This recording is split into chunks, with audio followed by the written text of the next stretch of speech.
Welcome to Collecting Chaos. Now, not long ago I decided to make a video of my grading a comic. In the process of doing so, I discovered that one of my prized key comics had no centerfold. It upset me pretty bad, and the rest of the video reflected it, I think. So I decided to try again. But during the course of trying to decide what comic or comics I wanted to grade, I started thinking that it'd be better if I actually explained why a comic gets a grade.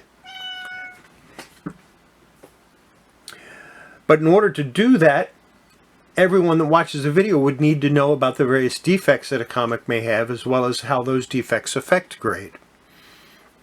Once I made up my mind to explain and show examples of the defects, another thought occurred to me. How can anyone understand defects if they don't know the appropriate terms for the various parts of a comic? Which brings us to this video, where I will attempt to identify for you the various parts of a comic. We'll start with the most basic parts of a comic. In general, a comic has an interior,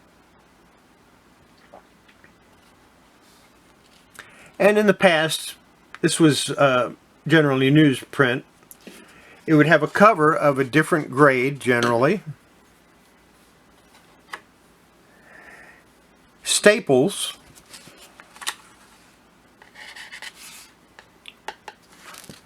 and of course ink. And we're not going to worry about the ink because that's not really important for me to achieve my goal here. Now, a comic can be missing different parts of these. For instance, you can have a comic that doesn't have a slick cover. It would have, all the pages would be the same, and the cover would be newsprint also. I have a few examples of this in my collection. It might have one staple in the center, or one staple up here, or one staple down here. I've even seen a comic with no staples at all. It was supposed to have them, but it was assembled without a staple. There were no staple holes, so it was good.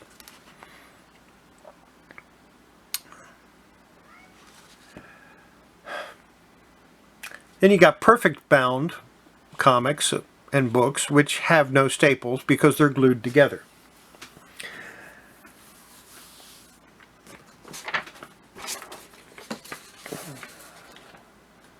But I'll go into that a little bit later. Now, the average Silver Age bronze comic is made up of a slick cover leaf and 8 interior leaves made of newsprint. There are 2 sides to each page, so this is a page and there's 2 sides to it.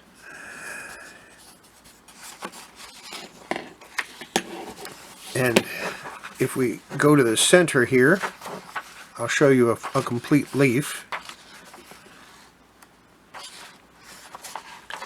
The entire centerfold, these 2 pages, are a leaf.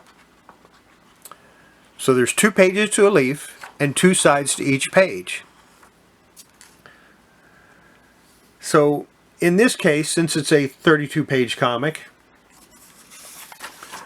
it would be 13, 14, 15,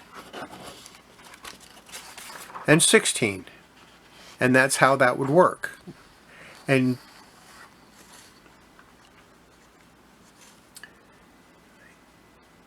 so you have 8 leaves stacked on top of each other, stapled, folded, and then trimmed. And that makes up a comic book. By the way, for those that are interested, this is Siphon's number 4 from Now Comics. It was printed in January of 1987, and I know that because it's right here in the indicia. The indicia is what tells about the comic, when it was published, who owns it, and various other things, the copyright information, stuff like that. Now, after the comic is folded, you have this edge which the fold is on, and we call that the spine. Now, I know all of you know that it's called a spine, but I want to be thorough for those people that may not be aware of that, you know, the newcomers to comics that might not know hardly anything about them. In addition, you have 8 corners. 4 on the front, 4 on the back. And the reason I separate these into 8 instead of 6, you know, 1, 2, 3, 4, 5, 6, is because you can have defects here, and you can have defects here, and the defect here might not affect here, and you might not even see it. If I can bring it up close enough, this actually has a bindery defect here. It has that little fluffy part. It has it on this side too. Now, of course, graded books don't count that as a defect. I do. For me, it's a defect. It's not a perfect comic, therefore it has a defect. Other terms you have is overcover, where the cover actually extends over the side of the comic.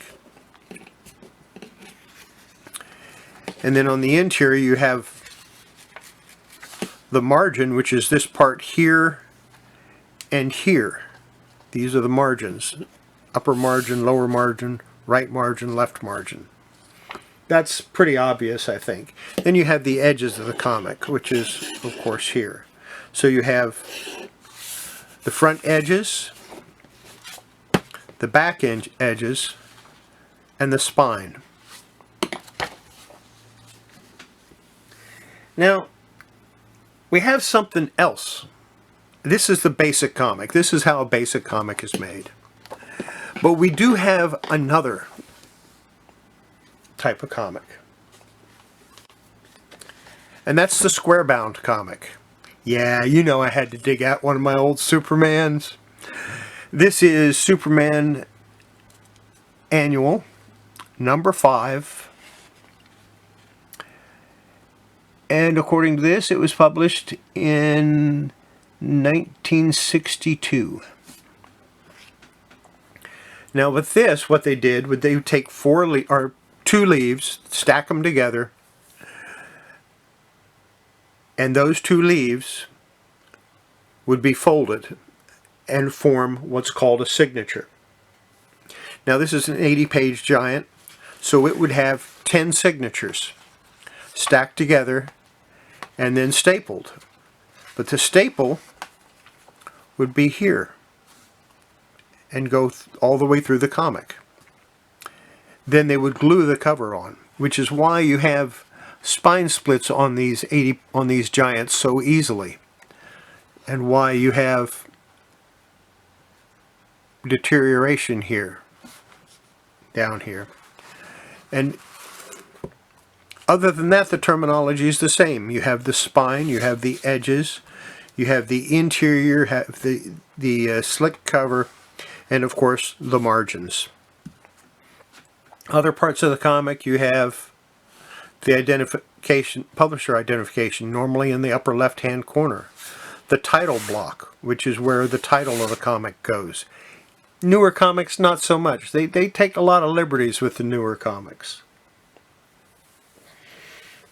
Now, all of this is on these square-bound books. It's very similar to the way they used to publish hardbound books, except that the signatures would be sewn together instead of stapled.